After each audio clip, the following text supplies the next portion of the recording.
खुलुमबाय जेन बर' निउज चेनेलाव नोंथांमोनखौ गासैखौबो बरायबाय। नोंथांमोना भिडिअखौ फारियै जोबजासे नायलांदो।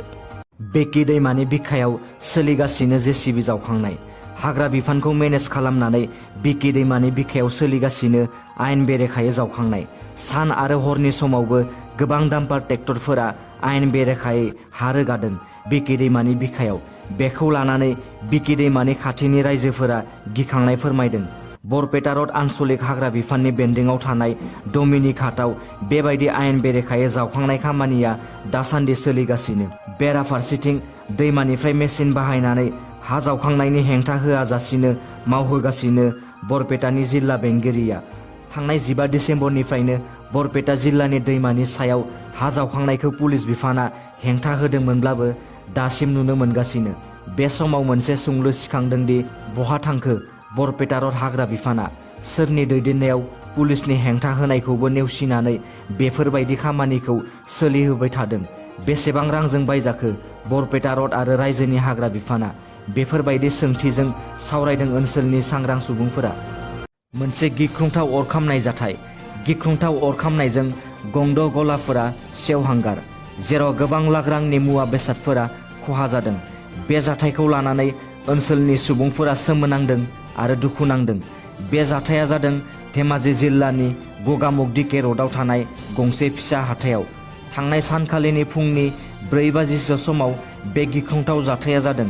मिथिनाय बायदिब्ला खामजानाय गंद' गलाफोरनि गेजेराव आनान बर्मा मुंनि सासे गलादारनि सना गलाबो दंमोन।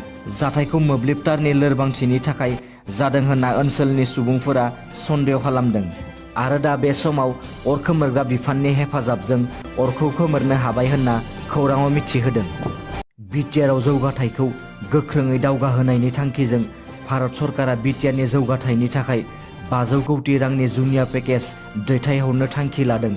बे जुनिया पेकेजनि गेजेरजों मोननो गोनां सुबिदाफोरा जादों जौगाथायनि गोख्रैथिखौ बांहोनाय, फोनांजाब राहाखौ जौगाहोनाय आरो साख्रिनि खाबुखौ बांहोनाय। मोनसे गोजोनथाव खौरां, बर'नि गिबिसिन NSDN जयन्त नार्जारिया हिन्दी वेब सिरिजआव फाव खालामनो खाबु मोनदों। वेब सिरिज नायगिरिफोरनि थाखाय गोजोनथाव खौरां। जगन्नाथ प्रडाक्शन हाउसजों दिहुनजानाय जानबाज हिंदुस्तान की मुंनि वेब सिरिजखौ G5 मुभिज एपआव थाबैनो नुनो मोनसिगोन। नैथि खेब नेशनेल एवार्ड मोननो हानाय श्रीजित मुखार्जीआ बे वेब सिरिजखौ डाइरेक्ट खालामदों होनना मिथिनो मोन्दों। बे वेब सिरिजआव तामिलनाडुनि मुंदांखा फावखुंग्रि रेजिना कासान्द्राखौ गाहाय आखुआव नुनो मोनगोन।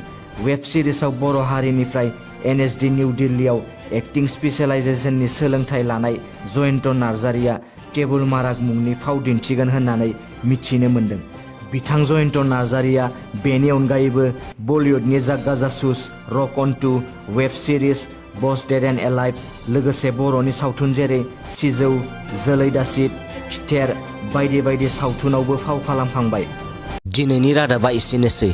नोंथांमोना भिडिअखौ नायनानै मोजां मोनदोंबा अन्नानै चेनेलखौ साबस्क्राइब खालामनो दाबाव। लोगोसे लाइक, शेयार आरो कमेन्ट खालामहर, जाहाथे उनाव आं नोंसोरनिसिम गोदान निउसनि आपडेटफोर लाबोबाय थानो हायो। गोजोन्थों।